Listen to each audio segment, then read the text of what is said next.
أعوذ بالله من الشيطان الرجيم بسم الله الرحمن الرحيم ربي اشرح لي صدري ويسر لي أمري واحلل عقدة من لساني يفقهوا قولي ربي زدني علما ربي زدني علما ربي زدني علما یا اللہ سبحانہ و تعالی ہم اس کتاب سے جو کچھ بھی پڑھیں تو اس سے ہمیں ہدایت حاصل کرنے کی توفیق عطا فرما، اس پر عمل کرنے کی توفیق عطا فرما، اور اس کی خیر و برکت سے ہمارے تمام دین اور دنیا کے معاملات کو سنوار دے، آمین یا رب العالمین۔ السلام علیکم ورحمۃ اللہ وبرکاتہ۔ Quranic prayers and selected verses in Quranic orders کی ہماری سیریز ہے۔ الحمدللہ ہم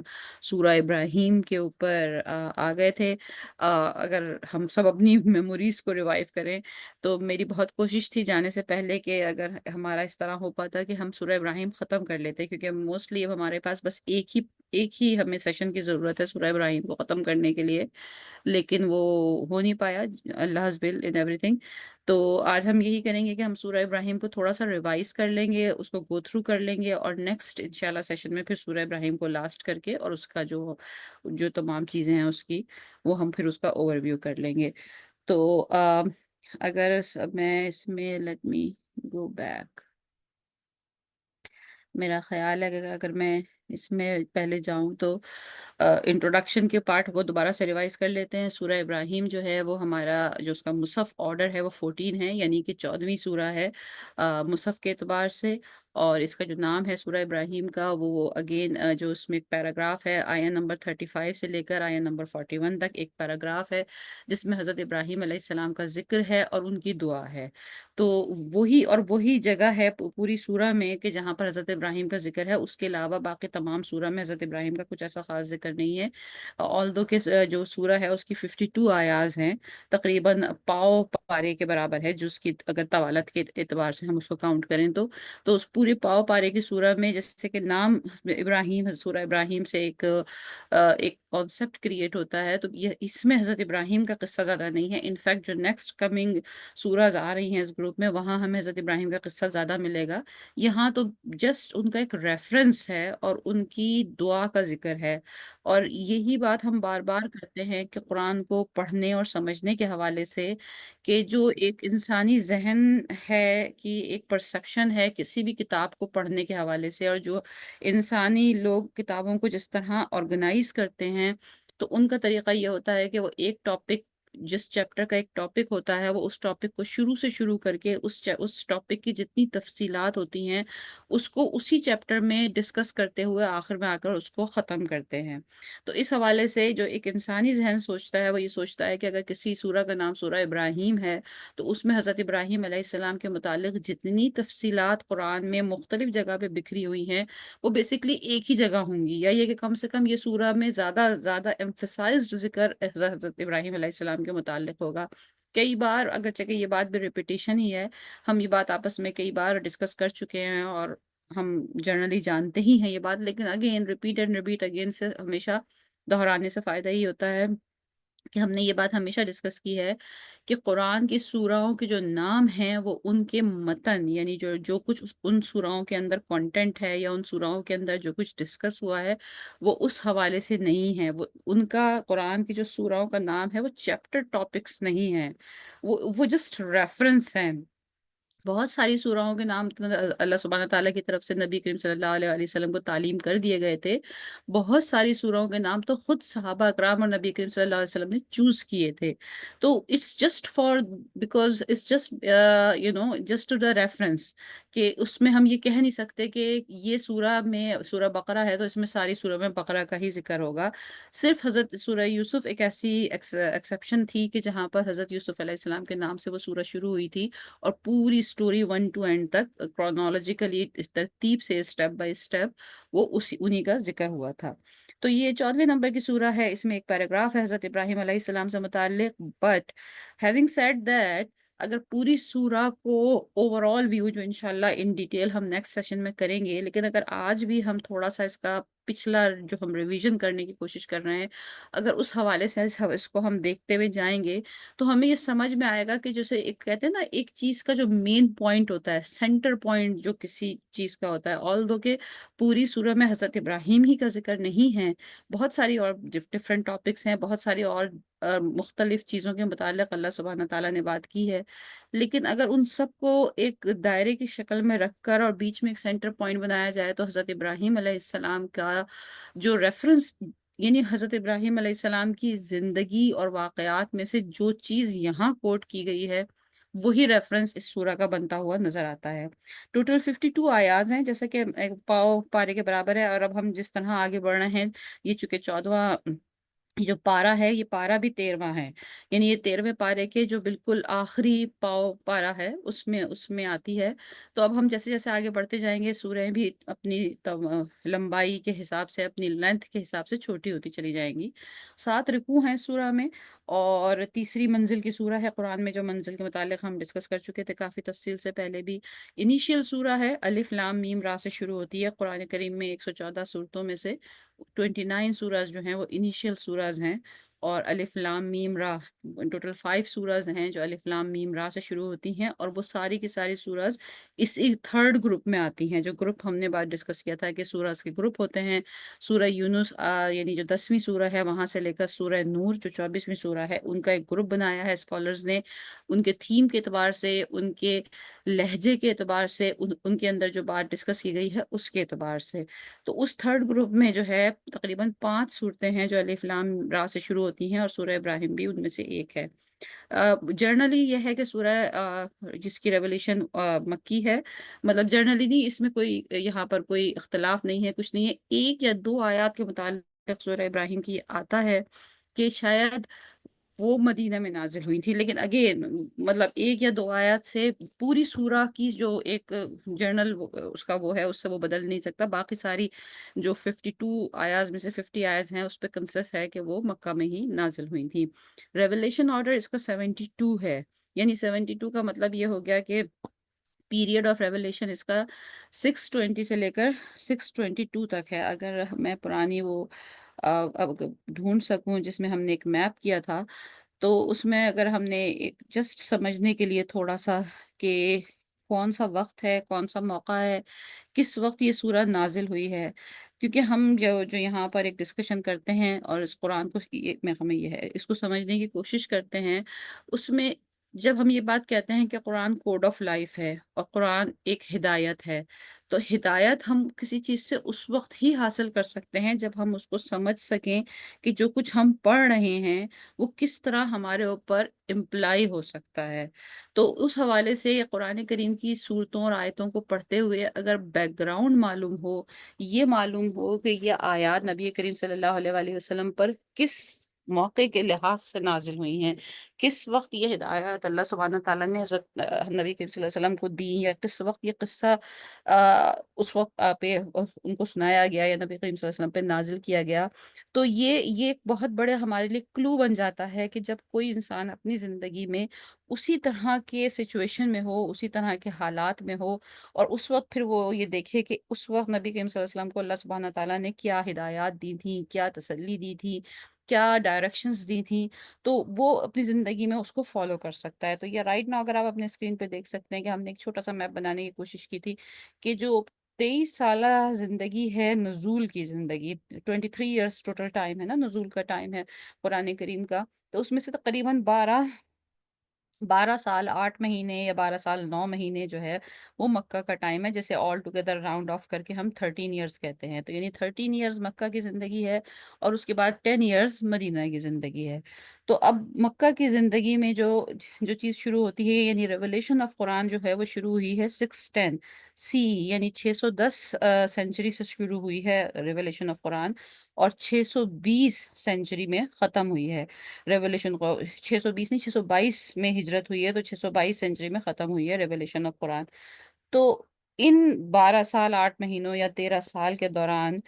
جب بالکل آخری وقت ہے، جو 619 سے اور 620 اور 620 کے بعد 622، یہ جو آخر کے 3 سال ہیں یہ سخت ترین سال ہیں نبی کریم صلی اللہ علیہ وآلہ وسلم کی زندگی کے۔ 619 کا جو سال تھا وہ اس کو ایئر آف سورو، عام الحزن بھی کہتے ہیں، اس میں پہلے حضرت خدیجہ رضی اللہ تعالیٰ عنہ کا انتقال ہوا، پھر حضرت ابو طالب رضی اللہ تعالیٰ عنہ کی رحلت ہو گئی، پھر اسی میں سفر طائف بھی ہوا جس میں کہ نبی کریم صلی اللہ علیہ وسلم کے اوپر ورس ترین